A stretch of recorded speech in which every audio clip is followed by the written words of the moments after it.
Episode 8 with Timothy Alexander on the 9 Point Start Up the Dream podcast.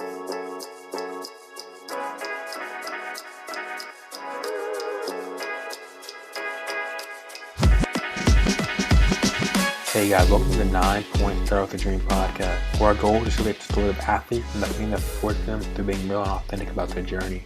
I'm your host, Jacoby Gillum. Today's special guest is Timothy Alexander, inspired by TA. You may remember his story from UAB football and how he helped bring that program back on campus.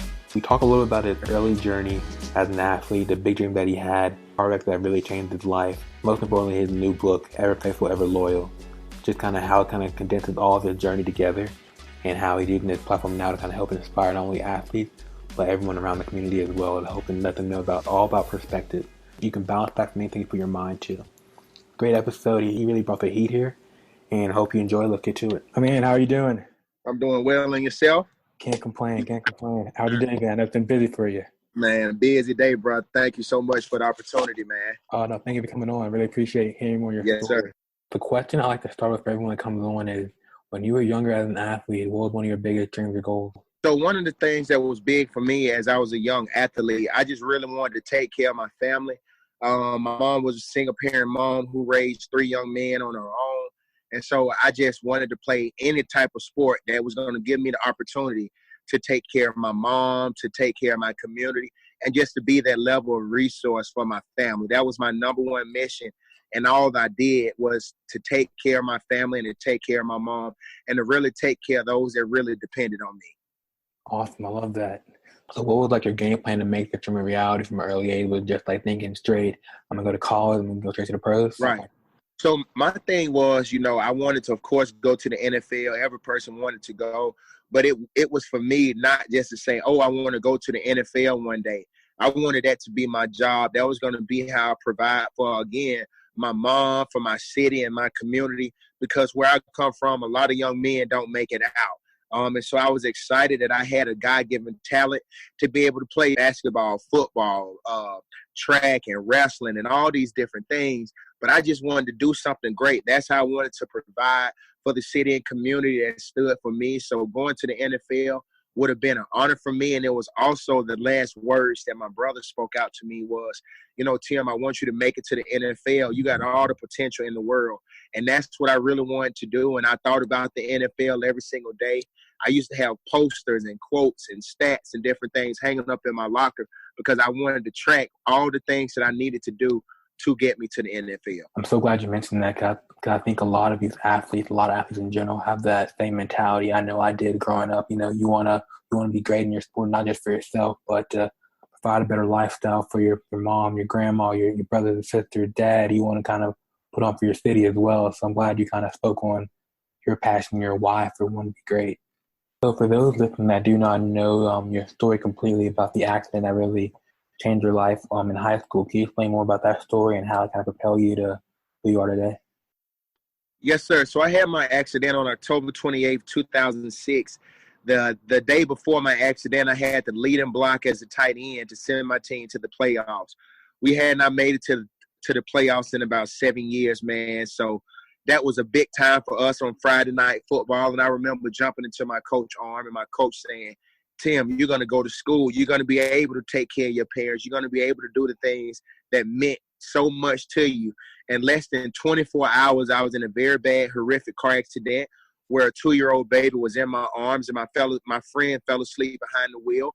And before we went off the cliff, I risked my life to punch the window out and throw a 2-year-old baby out the window before we went down a huge cliff that left me paralyzed from the neck down and was brain dead. And doctors told me I would never be able to read, write, twist, or talk. And I mean, this all happened within a blink of an eye. I tell people I was walking one day and rolling the next, man. I mean, that's what kind of happened with my life. Not even a full 24 hours. Wow. Okay. You punched out the window, threw the baby out, just take the baby's life, and didn't think about yours. That's amazing right there. Yes, sir. So when you kind of realized you were paralyzed, like what was like your initial like emotions? So actually, when I kind of came out of my coma and all these different things, I was telling people like, I'm gonna be back. I'll be to school next week. I'm gonna come back and do what I got to do. And my uncle came in the room and was like, Tim, the doctor said, man, you'll never walk again. I mean, you're paralyzed. You didn't respond well.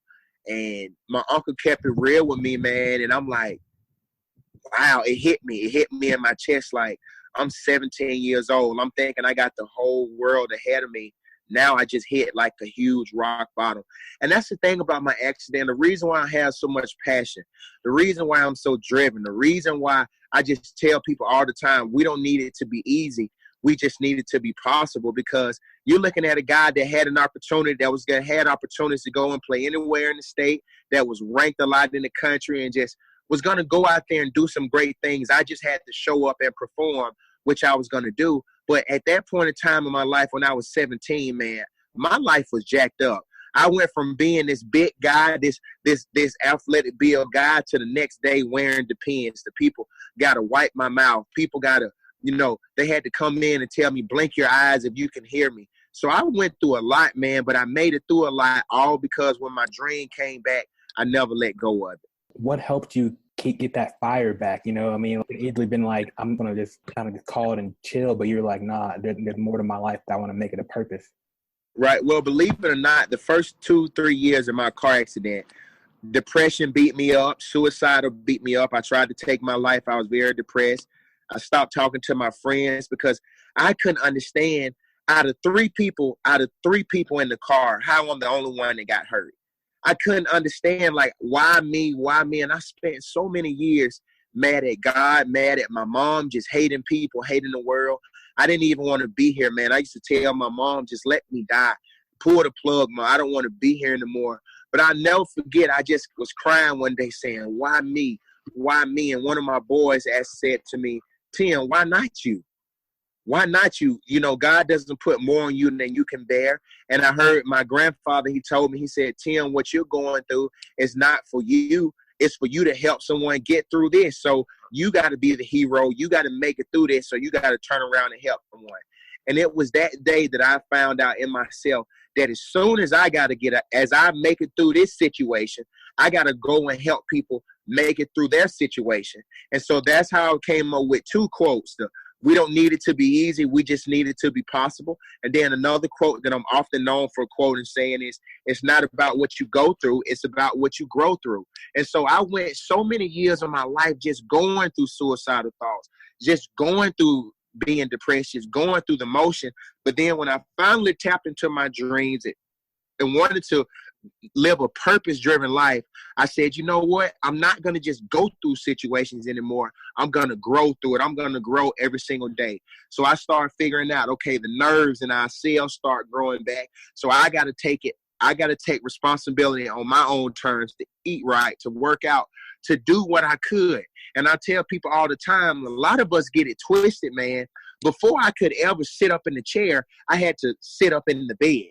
So it was a process to my therapy. Before I tell people all the time, if you drinking water and you can swallow on your own, you doing good, because they popped a hole in my throat. When I used to want to drink water, they used to have to take a little sponge toothbrush, dip it in a cup of water, and let those drips drop in my mouth, and I couldn't swallow. So my life was a process. And I never forget, I used to be excited to know that, I get to sit on the side of the bed for 10 minutes today, because I remember I couldn't even sit up, because after you've been laying down for so long, when you go to get set up, you're so dizzy. And so the first time I sat on the bed, man, I'm spinning like, man, sitting on the bed, on the side of the bed, harder than what we really think it is. So I learned very quickly in my process to be thankful over the little things, because I knew greater was ahead. So when we talk about perspectives, when we talk about the mind of a champion, when we talk about the mindset of a champion, I go back to the basics. I go back to fundamental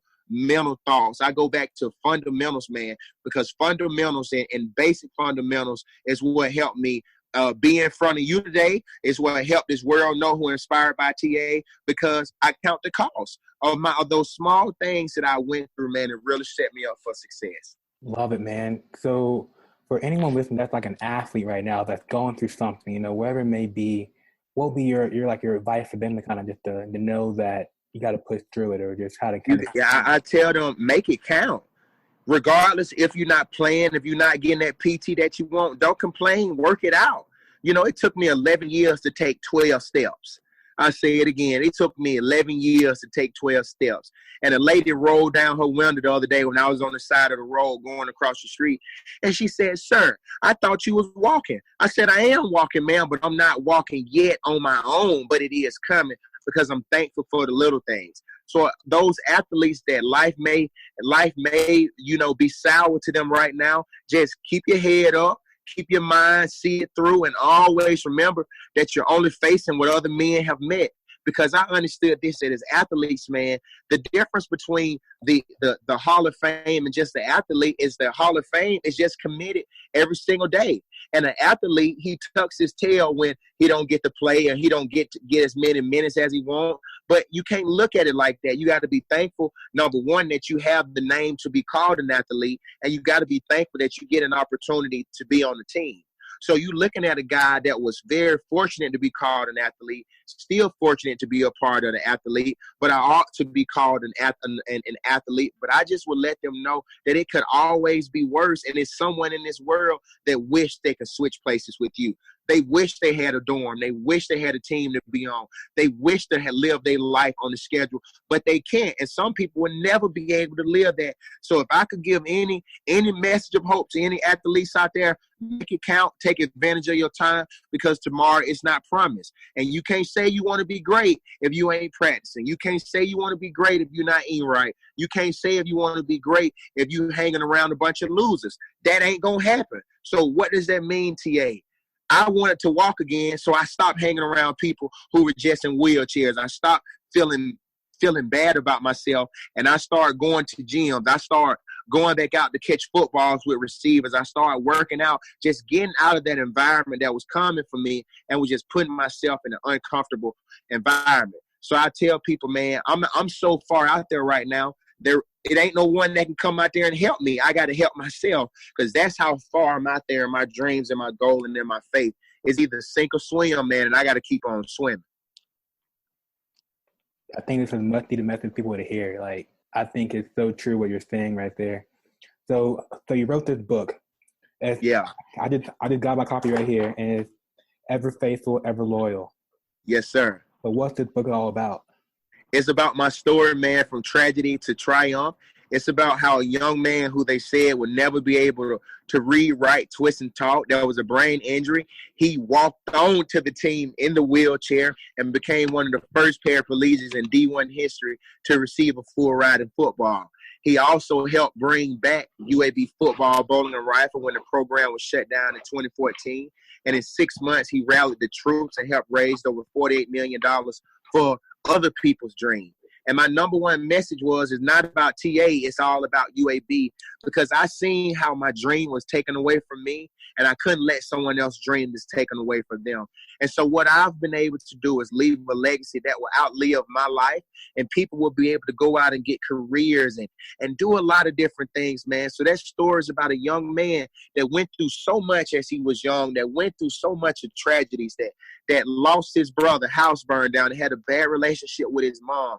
But that same way that young man was counted out at the beginning, he was counted in at the end, man. So it's just a story of showing people, again, we don't need it to be easy. We just need it to be possible. And that's my story, the Ever Faithful, Ever Loyal. Awesome, TA. I'm excited to dive into your book, my man. I can just tell by the way the passion that you speak with that this book is definitely one that's going to really inspire a lot of people and change some lives. I don't want to hold you up too long. I know you have that event tonight, but what can people find more about you and your social media, websites, anything? Yeah, so they can find me on social media on inspiredbyta.com. Inspiredbyta.com. Inspired by TA is my Instagram and my Twitter, and my website is inspiredbyta.com. And I'm also on Facebook as Timothy Alexander. And so I'm a motivational speaker. I speak on perspective. I speak on resilience. And I speak on, we don't need it to be easy. We just need it to be possible. And I believe that covers every category of excuse we want to make in our life. It won't always be easy, but it will be possible if you make it possible. We don't need to be easy. It needs to be possible. Yes, sir. Man, I appreciate you coming on, man. I think your message is so true. I remember I first saw your steps on the football field. I was like, that's something right there, man. Yes, sir. It's all about perspective, and you're proving to show just if your mind and your heart's into it and you got the faith in God, man, like right. there's nothing. Hey, faith will take you as high as faith will take you as far as you want to go, man. But I salute you. I've been following you, man. I've been seeing your growth. Just keep doing what you're doing and keep sharing the stories, because I tell people all the time, my mom used to tell me this, and this is why I think it's so superior on what you're doing. Everybody want to be like Mike, but everybody don't know what Mike went through to be Mike. You know what I'm saying? Everybody want to be like LeBron, but they don't know what LeBron went through. So don't just say, man, I want to be like him. I want to be like him. Because you don't know this man used to be depressed. You don't know this man that life was counted down, but you see the superstar when you turn on their TV. So one of the things that I want people to know, that before they say, oh, man, he's a great guy, I want them to know just as much as I'm a great guy, I went through a great amount of tragedy, but I made it through because I grew through it, man. So keep doing what you're doing, because I truly believe today social media has painted a very, very bad picture. And everybody think that success is instant. Yes, success can be instant, but it can be instantly taken away as well. So you got to learn to not be successful, but to sustain at being successful. There's a difference. That's perfect. Got these big dreams. We got to know how to get there. Correct. Man, appreciate you again for taking time to do this. Enjoy the rest of your night and keep inspiring, boss. Yes, sir. Hold it down, bro. Thanks for checking out this episode of the 9 Point Started with a Dream podcast. I was your host, Jacoby Gillum. If you enjoyed this episode, please comment, share, leave a review. We'd love to hear your thoughts. You can check out more about what we're doing with 9 Point at 9point.com. Till the next episode, talk to you soon.